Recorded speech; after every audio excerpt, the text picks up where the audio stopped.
Saludamos a los hermanos que están conectados vía internet y también nosotros los que estamos en forma presencial. Vamos a estar abriendo nuestras Biblias en 1 Tesalonicenses, capítulo 5, si tienen allí. Estamos en este estudio de este libro maravilloso y es una alegría, un gozo poder comprender lo que la palabra de Dios tiene para decirnos. Y estamos hablando, en el capítulo 5, Pablo va a estar hablando a los creyentes de Tesalónica que eran judíos que se habían convertido a Jesús y lo habían aceptado como Mesías, Salvador. Entonces ellos conocían, como pueblo de Dios, las Escrituras del Antiguo Testamento.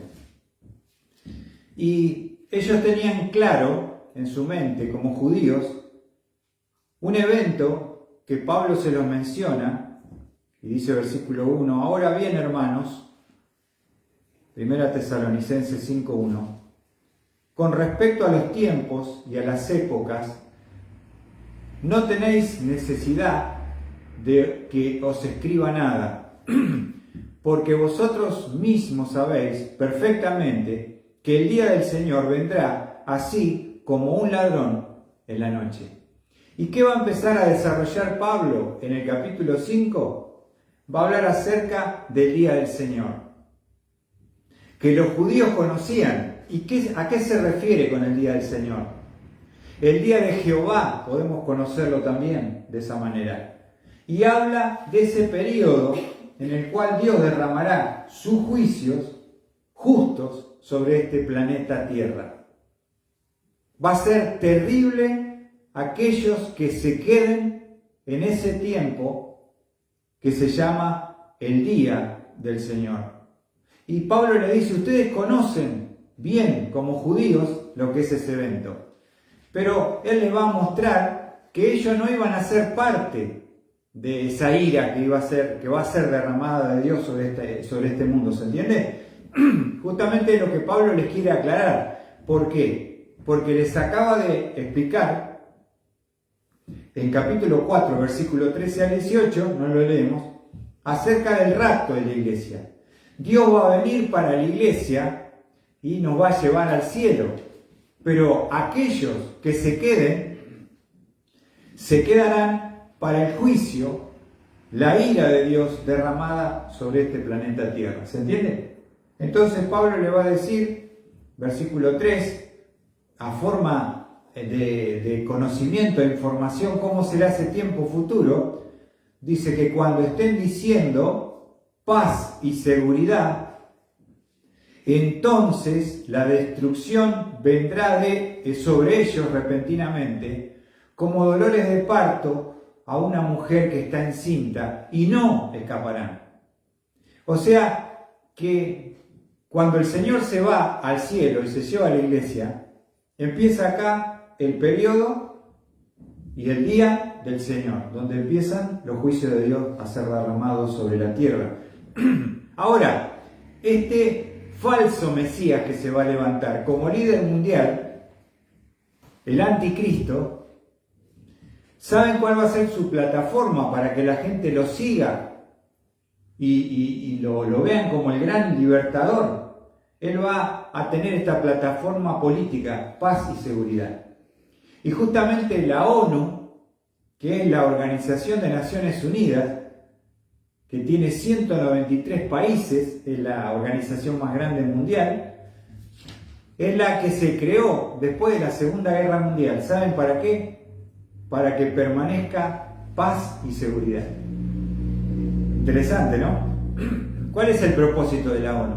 Paz y seguridad. ¿Cómo ves hoy cómo está todo? La guerra en Palestina, la guerra con los rusos, con los ucranianos, ¿no es cierto? Y ni hablemos del Medio Oriente, las guerras que hay allí en África. Entonces, ¿qué es lo que la gente anhela? ¿Qué es lo que te gustaría como ser de este planeta Tierra tener? Y qué lindo sería la paz, ¿no? La paz mundial. Entonces, este anticristo que se levantará y reinará como único líder mundial, va a haber una unidad política, una unidad monetaria y una unidad religiosa, que va a ser un movimiento falso que Satanás va a crear. La iglesia ya está con Cristo, pero acá en la tierra va a ser tremendo ese tiempo.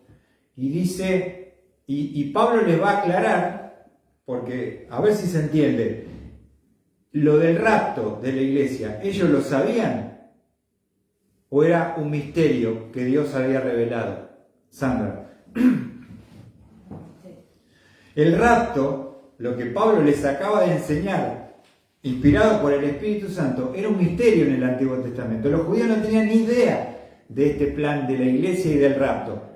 Les acaba Pablo de explicar, entonces ahora les va a hablar de lo que ellos sí conocen. Ahora, a veces, ¿qué pasa cuando te hablan varios temas? Dionisio, ¿qué pasa a veces? Confusión. Hay una confusión. Entonces lo que él quería marcarles, como ellos tenían lo del día del Señor, pero no sabían que iban a ser parte de la iglesia y que Dios iba a arrebatar a la iglesia, les aclara en el versículo 4, dice, observe, mas vosotros, hermanos, no estáis en tinieblas, para que el día os sorprenda como ladrón. Hermanos, ustedes no son parte de ese futuro tiempo de oscuridad, de alejamiento de las personas de Dios. No están en tinieblas, estamos en un tiempo de luz, la iglesia, la gracia de Dios, la salvación. Y le va explicando las diferencias, ¿entiende? No estáis en tinieblas para que el día os sorprenda como ladrón. Versículo 5. Porque todos vosotros sois hijos de la luz. Observen, ¿qué somos nosotros? Hijos de la luz. Antes estábamos en tinieblas por nuestro pecado, ¿no es cierto? Y ahora, ¿cómo está nuestro interior? ¿Hay oscuridad o hay luz? Hay luz, porque ¿quién está dentro de tu corazón? Dios. Cristo, Jesús. ¿Y Dios qué es? ¿Es luz o tiniebla? Dios es luz y no hay ninguna tiniebla en él. ¡Qué maravilla! Y Pablo les dice y les aclara, mas vosotros, hermanos, no estáis en tiniebla para que el día os sorprenda como ladrón, porque todos vosotros, y los incluye a todos los creyentes, sois hijos de la luz e hijos del día. No somos de la noche ni de las tinieblas. Está haciendo una clara diferenciación, contrastando esa generación que se va a quedar con ellos y su actual presente espiritual. ¿Se entiende? Ahora, es muy importante esto porque dice, buenas noches Mauro, bienvenido. Primera Tesalonicenses capítulo 5. Vamos a avanzar con la ayuda de nuestro Dios. Ahora, en el versículo 6,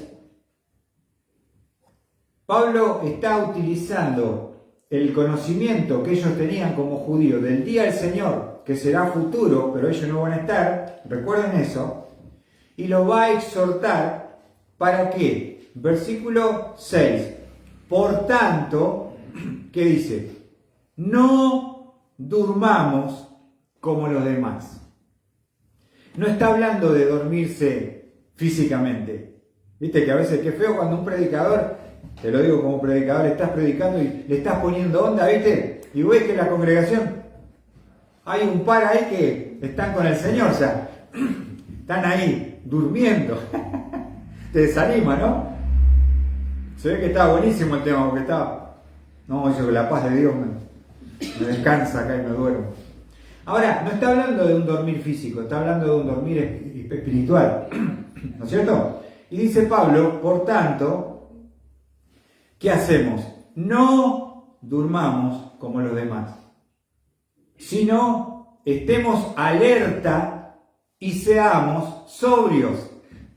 Estemos como atentos, alerta. Ahora, les quiero mostrar que Pablo estuvo hablando. En primer lugar, nos dijo que somos hermanos. Hermanos, adelante, bienvenido ahí. Primero le dice hermanos. Después, ¿qué nos dice Pablo? Que somos hijos de la luz, hijos de Dios. Ahora, en el versículo 6, a partir del versículo 6, Pablo le va a hablar a los tesalonicenses como soldados. Como soldados. Buenas noches, Cris. Adelante. ¿Cómo le va a hablar Pablo ahora a los creyentes? ¿Cómo? Mirá. Ariel, ¿qué te parece? Tengo dos Ariel hoy. Ariel, ¿cómo? Soldado. Soldado soy de Jesús, cantábamos cuando estábamos en la escuelita dominical. Soldado soy de Jesús.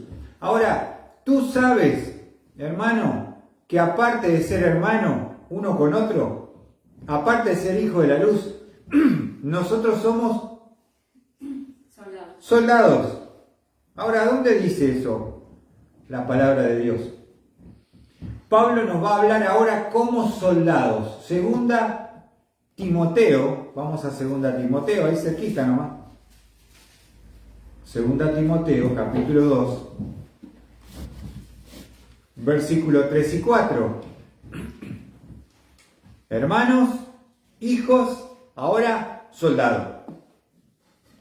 Es muy importante entender que nosotros somos soldados de Cristo. ¿Y qué dice 2 Timoteo capítulo 2 versículo 3? ¿Qué debe hacer un soldado? ¿Vos estuviste en el ejército, Dionisio? Sí. ¿Y qué tal la pasaste? ¿Te fuiste a tomar tereré ahí? ¿A disfrutar la vida? La carrera. Golpe a tierra, carrera mal. ¿Quieres ser soldado? Sí, ¿no? Te dieron el baile, ¿o no? Te castigaban. ¿Cuánto tiempo estuviste en el...? 2 años. 2 años. Dios mío. Acá era 1 año. Después se sacó el servicio militar obligatorio, ¿no? Pero te quiero decir que el soldado no va de vacaciones, ¿o no, Dionisio? No. Y por lo menos en 2 años te da 3 veces para salir. Pero digo, ahí adentro, No, ahí. en el cuartel. De las 4 de la mañana no se nos ¡Oh! A las 4 de la mañana. Olvídate. Ahora, una de las características del soldado, para aquellos que son soldados de vocación, mira lo que dice Pablo, 2 Timoteo 2:3. Sufre penalidades conmigo como buen soldado de Cristo Jesús. Sufre penalidades. El soldado va a sufrir, no va a disfrutar. Se va a formar como un soldado en toda condición, situación, calor, frío, agua, lluvia, barro. Tiene que salir todos los días a entrenar de la misma forma. Disciplina, a levantarse temprano, ¿no es cierto? Y está ahí para eso. Dice Pablo, tenemos que sufrir penalidades. Versículo 4. Segundo, ningún soldado en servicio activo se enreda en los negocios de la vida diaria. Dice, a fin de poder agradar al que lo recibió como soldado. Primero, si sos soldado, tenés que estar dispuesto a sufrir por Cristo. En segundo lugar, si sos soldado, no te tenés que enredar en el sistema mundano, de los negocios, de la vida. ¿Por qué? Porque querés agradar no a vos, no a tu familia, agradar a Cristo. Y por lo tanto, si yo quiero agradar a Cristo, tengo que respetar a mi jefe máximo de la fuerza, que es el Señor Jesucristo, que me reclutó cuando me convertí, cuando recibí al Señor. Yo soy, a partir de ahí, más allá de ser hijo, más allá de ser hermano, soy, ¿qué? Soldado. Soldado de Cristo. ¿Se entiende? Soy soldado de Cristo. Ahora, teniendo esto en mente, vamos a Tesalonicenses. ¿Por qué digo que Pablo presenta ahora esta lucha, esta guerra espiritual? No es una lucha física, ¿no? Es una lucha espiritual contra Satanás y todas sus huestes de demonios que están acá en la tierra. ¿Se entiende? Somos soldados en una lucha espiritual. Ahora, lo que debe hacer un soldado, Dionisio, ¿te tocó hacer guardia? Sí, 12 horas. ¿Y qué hacía ahí? Y- ¿Dormías? No, era firme, alerta. ¿Y si viene el preparado. sargento y te agarraba durmiendo? Y te pelan. No, doble turno. Doble turno, ¿no? Y algunos lo castigaban, ¿no es cierto?, al Sí. calabozo. O le hacían hacer baile, como se dice acá, ¿no? Te sacaban a las 2 de la mañana al patio y carrera mar, cuerpo en tierra, cuclilla abajo, ¿no? Lagartija, de todo, hasta que te mataban ahí. Ahora, fíjate, si nosotros somos soldados, ¿qué nos pide el Señor en el versículo 6? Por tanto, Dionisio, mirá, si estamos de guardia, no durmamos como los demás, sino estemos alerta y seamos sobrios. Mientras vos estabas de guardia, tus compañeros, ¿qué estaban haciendo? Dormía. Estaban durmiendo, porque vos estabas velando para cuidar y estar alerta. ¿Se entiende? Lo primero que dice Pablo, como soldado, no durmamos. ¿Sabe qué significa eso? ¿Qué sería dormir? Sería indiferencia a las cosas espirituales o a las cosas eternas. A veces yo estoy tan enredado en las cosas del mundo que me cuesta responder con sensibilidad a las cosas de Dios. Es fácil olvidarse de las cosas de Dios, porque estamos todo el día en el mundo, en la tierra, con un sistema que está diseñado para hacernos dormir. Dice que el mundo entero yace bajo el poder del maligno, dice 1 Juan 5:19. Entonces este sistema está para dormirte frente a las cosas espirituales. La gente no se da cuenta que viene el día del Señor, que viene el juicio, no se da cuenta que hay un infierno. Están con las redes, están con los celulares, están con los juegos, ¿no? Divirtiéndose, ignorando las cosas espirituales que son verdad, que son reales y que son eternas. Satanás nos maneja con un teléfono, ¿o no? Y si no te cayó la notificación, ya viste la luz, ya, a ver, ¿no es cierto? Estamos preocupados por eso. No tengo tiempo para leer, pastor, pero estoy con el teléfono, estoy 4 horas, 5. Puedo ver una serie Netflix completa, pero si leo Mateo se me enredan los ojos. ¿Viste? O sea, no es que esté mal, sea pecado, ¿se entiende? Tener un celular. Pero si el celular te tiene a vos, entonces hay un problema. Si eso te roba lo espiritual, eso, ahí hay un problema. Estamos siendo indiferentes, estamos durmiendo ante las cosas espirituales y frente a los valores eternos. El mundo nos está durmiendo con su sistema para que no pensemos en lo que se viene, que es eterno. ¿Se entiende? Tanto la salvación, ¿no es cierto? Hablando de la salvación. Ahora, lo primero que dice Pablo, ¿observaron allí? Primero dice, no durmamos. Y también dijimos que dormir significa ser indiferente a las cosas espirituales y a lo eterno. Uno piensa en el hoy, en qué voy a hacer hoy. Estoy preocupado por el acá y el ahora. La gente, ¿cuándo piensa en Dios? Cuando está en un hospital y se está por morir, cuando tiene una enfermedad terminal, cuando cayó preso, ahí dice, a ver, quiero escuchar. Y antes, no, mentira, eso no pasa nada, estaba durmiendo. Ahora, el versículo 6 dice, por tanto, como soldado, no durmamos como los demás, sino que estemos alerta, estar activo, estar despierto, tener esa sensibilidad espiritual, velar, ¿no es cierto? Por ahí te agarraba el sueño que se te venía de golpe, ¿no, Dionisio? Pegaba un cabezazo y decía, no, tengo que despertar porque si no me van a agarrar acá, ya terminé 30 días en el calabozo. Están formados. ¿Eh? Están formados. Claro, ¿viste? Ya tenés esa disciplina. Decís, tengo que estar acá, porque sos soldado. Ahora, el de afuera vos lo ponés en guardia, ¿cuánto dura? Media hora. Ponés el albañil y decís, vos fijate ahí. Se duerme al rato, ¿no? ¿Ven lo que está diciendo Pablo? Pero, hermanos queridos, dice versículo 7, porque los que duermen, de noche duermen, y los que se emborrachan, de noche se emborrachan. En esas personas que están en tinieblas, en la oscuridad, que no conocen a Cristo, ¿cuál es su única alegría? Llegar el fin de semana y patinarse el sueldo, ir al boliche a tomar alcohol, bebida blanca, a no saber la droga, qué le pasó, con quién se acostó y dónde se despertó. ¿No es cierto? ¿Viste cómo es la juventud hoy? ¿A quién le interesa estudiar una carrera, ser alguien en la vida? Vamos a disfrutar el hoy, amigo, aquí y el ahora. Y lo que tengo lo gasto en los vicios. Y me divierto el fin de semana. Esa es mi única alegría. Qué tremendo, ¿no? Qué vacío interior. ¿Por qué uno hace eso? Porque hacía eso uno antes, cuando no tenía a Dios. Buenas noches, bienvenido, hijo.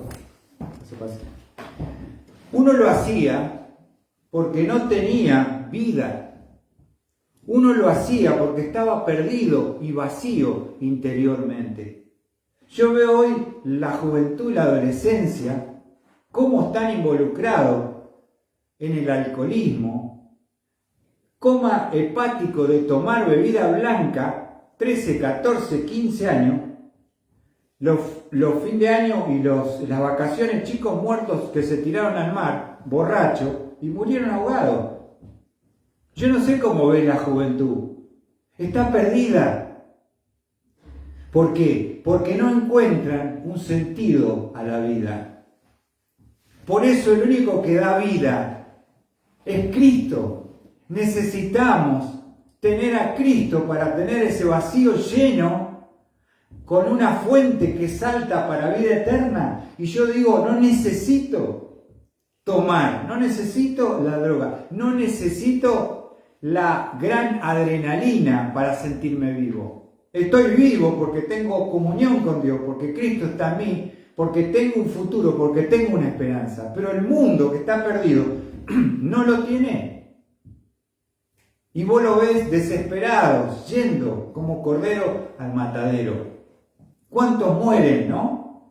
Por los vicios. ¿Cuántos mueren en accidentes? Es impresionante hoy. ¿No es cierto? No es solamente la alcoholemia. Si vos le hicieras un test de droga a los que manejan, yo veo y cruzo gente fumando un porro, y vos lo ves por la trasluz del vidrio. El tipo está perdido, no tiene reflejo. Y el tipo agarró, mató una familia, y ya está. Ahora dice, uy, qué mal, metí la pata. ¿Viste? La droga está en todos lados. Está al lado de tu casa, está en tu casa. Las pastillas, todo es para vivir dormido, dopado y no pensar y ser insensible a las cosas eternas. Es terrible el diablo, cómo trabaja y cómo actúa. ¿Te das cuenta, hermano? Y si el creyente que tiene vida y es salvo, ¿está durmiendo también? ¿Qué esperanza tenemos? ¿Cómo lo vamos a ganar al que está afuera? ¿No? Yo veo que vos antes tomaba, ¿por qué no tomás ahora? Porque estoy bien, no necesito ese estímulo externo.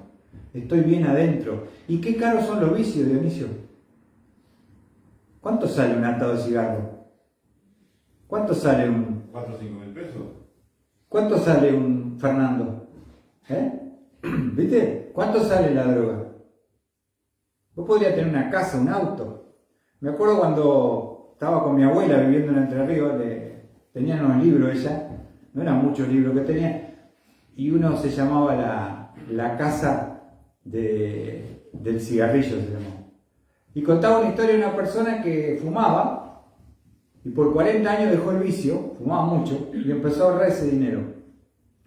Otro contexto, otra Argentina, el peso valía, a los 40 años se compró una casa.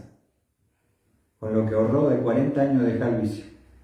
Antes se apelaba a la moralidad al esfuerzo, al sacrificio, a los valores, ¿viste? Aunque no eran del Señor, no eran de Dios, pero te imponían a ahorrar, a trabajar, a esforzarte. Olvídate eso. Estamos en la generación de la fiesta, ¿no? Y todo es caro, las fiestas son caras, ¿no? Los vicios son caros. Ahora, hermano, mirá lo que dice en el versículo 7. Porque los que duermen, de noche duermen, y los que se emborrachan, de noche se emborrachan. Eso es el mundo, no nos puede sorprender. Pero dice el versículo 8. Pero puesto que nosotros somos del día, seamos, ¿qué dice? Sobrio.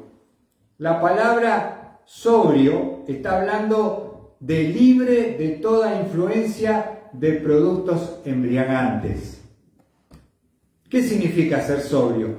Estoy libre de toda influencia de productos embriagantes. Eso es ser sobrio. Lo opuesto es ebrio. Está dominado por el alcohol. Este está mentalmente, está sobrio.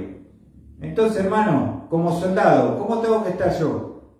No durmiendo, estar alerta, ser sobrio, estar libre de todo, como dijimos recién, de toda influencia de productos embriagantes. Es impresionante hoy cómo la iglesia de Cristo se está empastillando. ¿Entienden lo que estoy diciendo? Quiere decir que por no vivir un compromiso real con Cristo y señorío, los hermanos toman pastillas para todo y lo ven normal.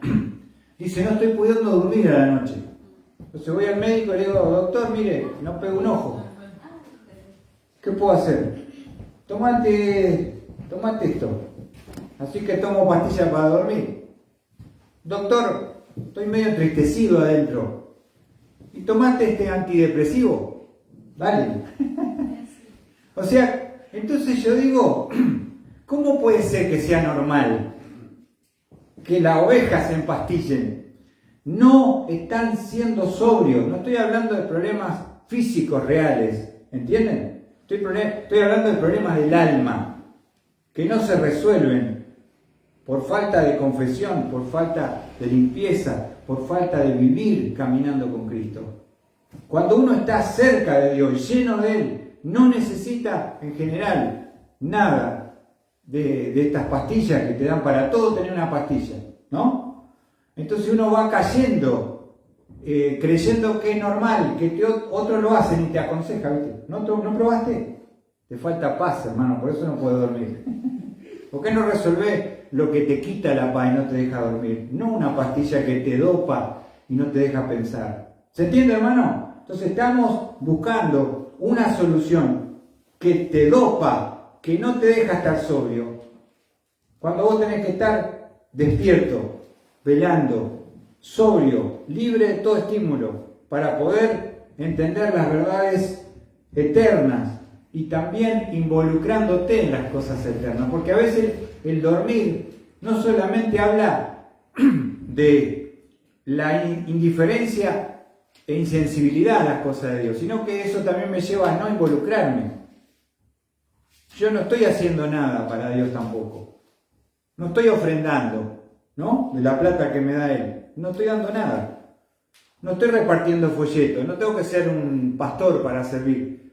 No estoy colaborando y siendo parte de la obra de Dios con tanta necesidad. Eso es parte del peligro de estar durmiendo espiritualmente. Ahora, con respecto al soldado, versículo 8, pero puesto que nosotros somos de día, seamos sobrios, libre de toda influencia de productos embriagantes, habiéndonos puesto, observad, la coraza de la fe. El soldado que está hablando Pablo era el soldado romano. Y parte de la armadura que tenía un soldado, si sos soldado tenés que tener una armadura. ¿Para qué servía la coraza? ¿Te preguntaste? Uno lee estos versículos y dice, ponete la coraza, y si no sé qué, ¿cómo me la voy a poner? ¿Qué era la coraza? Era lo que cubría el tórax del soldado y constaba de dos partes. Una te cubría el pecho de metal, ¿viste un soldado romano? Y el otro te cubría la parte de atrás y se unían las dos. Entonces ahora Pablo está hablando de que tú eres un soldado, yo soy un soldado, y debemos, dice, habiéndonos puesto la coraza de la fe y del amor. ¿Cuántas partes tenía la coraza? Una de frente y otra de espalda. ¿Y cómo lo compara Pablo con el creyente? Tenés que cuidar el tórax. ¿Y sabés qué órgano vital cuidaba del soldado el tórax? Algo que si vos lo destruís se acaba el soldado. ¿Sabés qué era? El tórax cubre el corazón. Sobre toda cosa guardada, guarda tu corazón, porque de él mana la vida, nos dice el proverbio. ¿Qué es lo que tenemos que cuidar como soldados, hermanos queridos, esta noche? El tórax, el corazón. Es una palabra griega, tórax, ¿no? Y cuidar ese corazón, el ser interior, lo más importante que tú tienes y que yo tengo.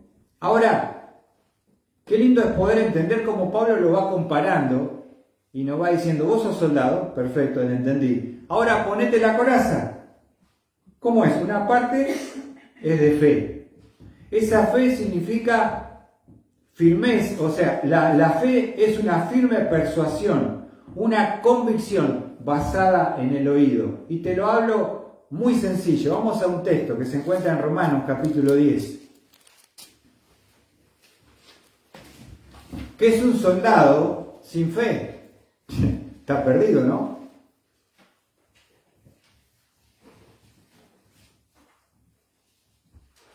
Fíjense lo que dice Romanos 10:17. ¿Cómo es que se genera la fe? ¿Sabías vos cómo se produce la fe?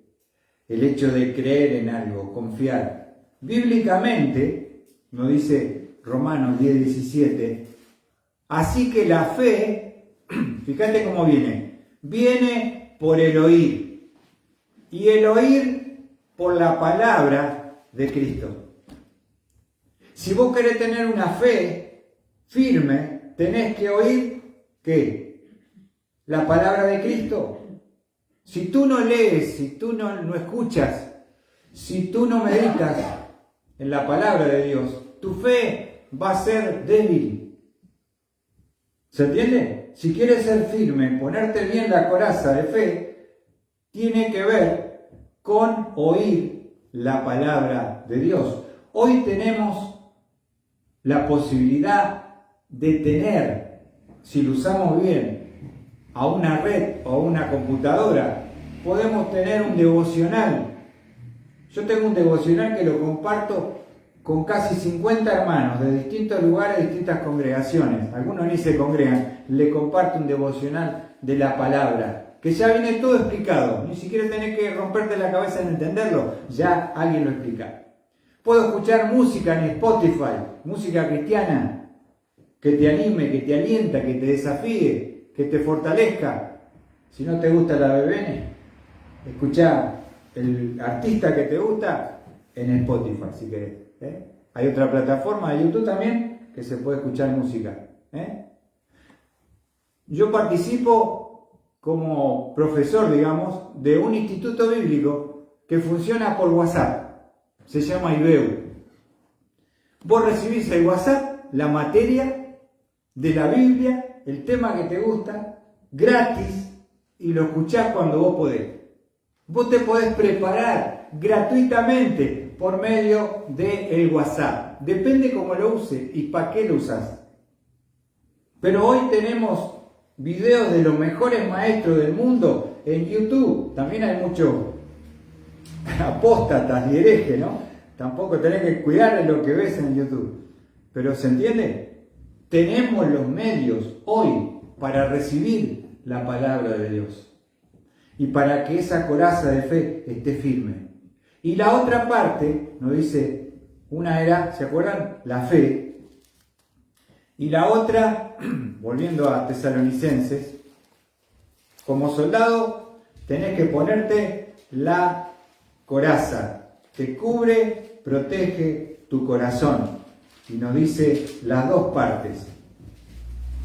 Fe y la segunda, ¿qué dice tu Biblia? Fe y amor. ¿A qué amor se refiere? Al amor de Dios que mora en tu corazón. Sabes que cuando tú has creído, vamos a ver un pasaje en Romanos 5. Nosotros tenemos el amor de Dios cuando hemos recibido a Cristo. Romanos 5.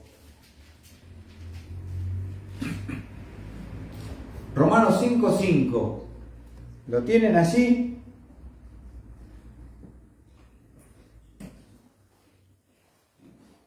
¿Qué dice Romanos 5:5? Y la esperanza no desilusiona, porque el amor de Dios ha sido derramado en nuestros corazones por medio del Espíritu Santo que nos fue dado. ¿Qué quiere decir eso? Que tú tienes el amor de Dios en tu corazón en el momento de haber creído en Cristo y haber recibido el Espíritu Santo de Dios. Un amor desinteresado por lo demás. Un amor sacrificial. Esas son las características del amor de Dios. Un amor que lo describe, vamos a 1 Corintios 13. A veces se usa este texto para cuando alguno anda enamorado, ¿viste? Y le regala el siervo a la sierva. Pero acá está hablando no del sentimiento de la pareja, sino está hablando del amor de Dios, ¿viste? Y usan la Biblia y se te quiere regalarte esto, ¿viste? Para que lo estés meditando. Le está tirando a los perros ahí, mirá, tiki. Fíjate lo que dice Romanos, 1 Corintios, capítulo 13, versículo 4 al 7. Estas son las características del amor de Dios.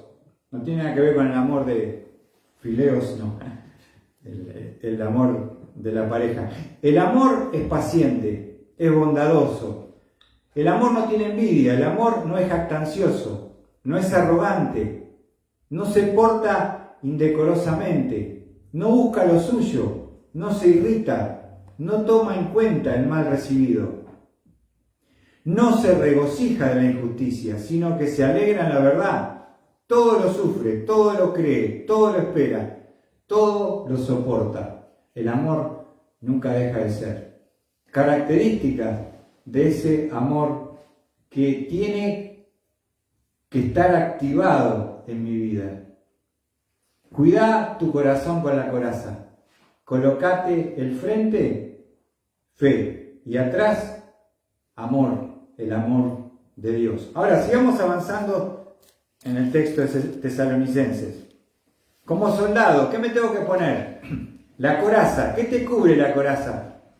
El tórax. ¿Y qué órgano importante hay ahí? El corazón. Es lo que te da la vida. Porque si vos destruís el corazón, el soldado no sirve más. ¿No es cierto? Por eso ellos protegían el corazón. Pero hay una cosa más que es fundamental para proteger al soldado, y se encuentra en el versículo 8. Pero puesto que nosotros somos de día, seamos sobrios, habiéndonos puesto la coraza de la fe y del amor. Y fíjate, ahora va a hablar de otro elemento de la armadura. Y por yelmo, la esperanza de la salvación. ¿Qué otra parte de la armadura está hablando Pablo acá como soldado? Está hablando del yelmo. Ahora, ¿qué protegía o qué parte es el yelmo? ¿Mariano? El casco. El casco del soldado. El romano tenía un casco impresionante, por lo general lo hacían de metal, para proteger su cabeza, su mente. No, la cabeza. Inclusive hoy un soldado que hay hoy, de este siglo, tiene una protección, tiene un chaleco antibala, lo mismo que hacía la coraza, y tiene un casco, para que no le metan un tiro en medio de la frente y quede ahí tirado, ¿no es cierto? El casco te protege la cabeza, cuida tu mente. Y Pablo dice, cuidá, ponete el yelmo. Y fíjate cómo lo describe Pablo. ¿Qué significa el yelmo, el casco? Y por yelmo está comparando la esperanza de la salvación. Entonces, cuando tú como soldado te colocas el casco, está hablando de que tú entiendes claramente que con la venida de Cristo, el Señor no va a permitir que tú te quedes a sufrir en el día del Señor la gran tribulación. Tiene que ver entonces el yelmo con una esperanza de la salvación, pero no solamente de la salvación eterna. ¿Se entiende? Somos salvos por medio del sacrificio de Cristo del infierno. Pero está hablando en el contexto del día del Señor. Está diciendo, Dios te va a salvar porque te va a sacar, porque te va a arrebatar y te va a llevar con Él al cielo. No dejes que ese conocimiento en el cual se basa tu esperanza te la quite el diablo. ¿Por qué digo esto? Porque en el tiempo que estamos viviendo, hermanos, hay muchas iglesias o grupos que creen que la iglesia va a quedarse a la primera mitad de la tribulación. Otros creen que va a pasar por toda la tribulación. Y nosotros creemos, porque la Biblia lo enseña, que Dios nos va a arrebatar antes de que el día del Señor, como lo dijo Pablo, caiga sobre este planeta Tierra.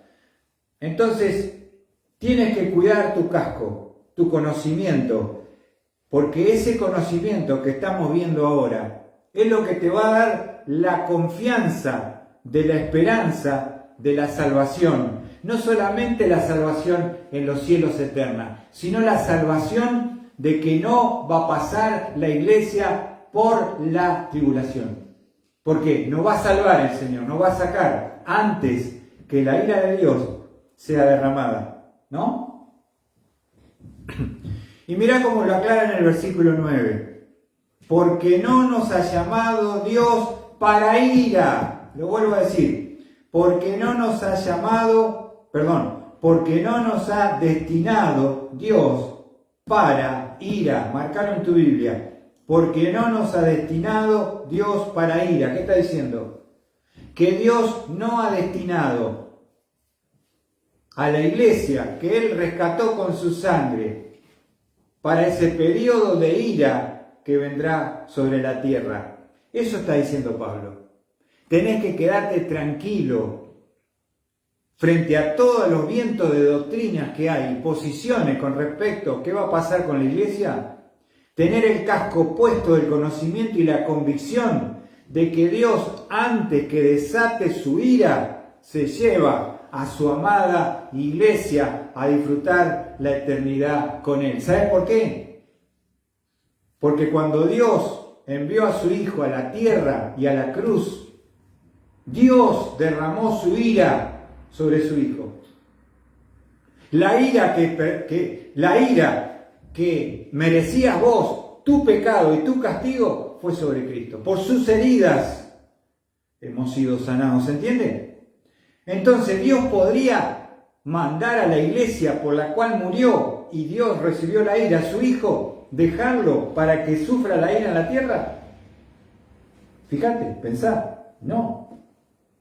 Pero Pablo dice, cuiden su cabeza, cuiden su conocimiento, no se dejen enredar por otras doctrinas y vientos que está lleno, que hoy están atacando la esperanza de que la iglesia es imposible que pase por la tribulación. ¿Por qué? Porque Dios, mira lo que dice Pablo, porque no nos ha destinado Dios para ira. ¿Y qué caracteriza el día del Señor, Mariano? La ira de Dios será desatada sobre este mundo. ¿Se entiende el contexto? El versículo 9 y versículo 8 están conectados. Ponete el casco, el yelmo de la esperanza de la salvación, en cuanto a que Dios te sacará de la ira que Dios derramará sobre este mundo pecador. ¿Se entiende o no se entiende? Ahora, para mí es tan claro el texto, pero sin embargo hay hermanos que conocen la palabra y que piensan otra cosa diferente. Y eso genera miedo, incertidumbre y desesperanza. ¿Sabes por qué? ¿Qué pasa si el soldado, Dionisio, qué pasa si el soldado se quita el casco? ¿Se lastima la cabeza? Claro, te van a dar en la cabeza. Ahora, ¿quieren saber algo? Les voy a expoliar la segunda carta de los tesalonicenses. ¿Saben que en algún momento ellos se sacaron el casco? ¿Se confundieron en el conocimiento y perdieron la esperanza? ¿Y creyeron que se habían quedado a la tribulación? ¿Quieren ver eso? Segunda Tesalonicenses, mirá, no lo estoy inventando. Pablo les acaba de enseñar el misterio del rapto. Y el rapto sucede antes que el día del Señor comience. Dios nos saca antes y nos dice, Segunda Tesalonicenses, capítulo 2, versículo 1 y 2. Mira lo que dice Pablo. Pero con respecto a la venida de nuestro Señor Jesucristo y a nuestra reunión con Él, os rogamos, hermanos, que no seáis sacudidos fácilmente en vuestro modo de pensar, ni os alarméis, ni por espíritu, ni por palabra, ni por carta como si fuera nuestra, en el sentido de que el día del Señor ha llegado. ¿Viste qué pasó? Perdieron el casco, perdieron el conocimiento, se confundieron y empezaron a tener, como dice ahí el pasaje, a alarmarse, a desesperarse. ¿Y sabes qué dijeron? El Señor vino, nos quedamos. El Señor vino, nos quedamos al tiempo de la ira. ¿Viste? Lo dice Pablo. Yo ya les expliqué, versículo 1. Pero con respecto a la venida de nuestro Señor Jesucristo y nuestra reunión con Él, ¿dónde lo explicó eso? En 1 Tesalonicenses 4, 13 al 18, el rapto. Yo ya les expliqué, les enseñé. Tenían que ponerse el casco y no dejarse mover por todo viento de doctrina que pueda venir sobre su mente, sobre su corazón, porque eso le va a producir una desesperanza, un desaliento, un desánimo al tener un error doctrinal que está lleno hoy. Entonces a vos, que nadie te mueva de lo que Dios te está enseñando. Por eso nos preocupamos por estudiar la palabra, la verdad, para que tú tengas convicciones basadas en las Escrituras, no en posiciones de hombre, sino en lo que dice la palabra bendita y gloriosa de Dios. ¿Qué pasa cuando el creyente se saca el casco? El diablo ataca tu mente, confunde tu conocimiento y perdés tu esperanza. Tremendo, ¿no? Pablo dice, cuiden su corazón. Dos cosas fundamentales del soldado. Pero no solo tu corazón. Ponete la coraza. De frente, fe. Por atrás, amor. Ponete el yelmo, el casco. ¿Para qué? Para que tengas una firme convicción de que el Señor te viene a buscar. Nos reuniremos con Él, ya te lo expliqué. Y que no te vas a quedar al tiempo de la ira de Jehová que será derramada sobre esta tierra. No vas a quedarte a sufrir bajo la ira de Dios. Porque Dios no ha puesto a la iglesia para la ira. Porque la ira que merecías tú y merecía yo y la iglesia de Cristo fue sobre Cristo mismo. Y Jesús dijo en la cruz, Padre, ¿por qué me has desamparado? ¿Te das cuenta? Entonces, que tengas claridad en el conocimiento, que tengas convicción en el conocimiento, que no te dejes confundir, porque a veces te juntás con otra gente de otra iglesia y tienen otros pensamientos, otra posición, ¿viste? Y te hacen una ensalada, y como uno no tiene claridad y no se sabe defender, entra en confusión y entra en duda. ¿Se dan cuenta? Por eso hemos gastado tanto tiempo para estudiar acerca del rapto y para poder entender de que Pablo lo enseñó, lo explicó y lo diferenció, que el creyente, hermano, nosotros no vamos a estar en ese tiempo. No somos de la oscuridad, no estamos en tinieblas. Ya Dios somos hijos de la luz. El Señor nos va a reunir con Él. Ya lo dijo Pablo, lo leemos para terminar. 1 Tesalonicenses 4:17. Dice Pablo, entonces nosotros, 1 Tesalonicenses 4:17, entonces nosotros los que estemos vivos y que permanezcamos, seremos arrebatados juntamente con ellos en las nubes al encuentro del Señor en el aire, y así estaremos con el Señor siempre. ¿Te das cuenta? ¿Qué estamos esperando nosotros hoy?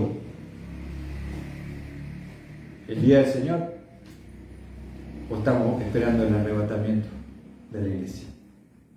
Si tú entendiste algo, hoy el Señor te va a llevar y después derramará su ira sobre este mundo. ¿Por qué? Porque vos recibiste su perdón, porque vos te arrepentiste de tu pecado, porque vos sos salvo, y entonces es imposible que la iglesia pueda pasar ni por la mitad ni por el principio. Directamente antes de que el día del Señor comience, el Señor primero se lleva a su bendita, preciosa, amada iglesia que Él compró con su propia sangre. Se lleva a su esposa antes que venga el azote y la ira misma del Cordero sea derramada sobre este mundo pecador.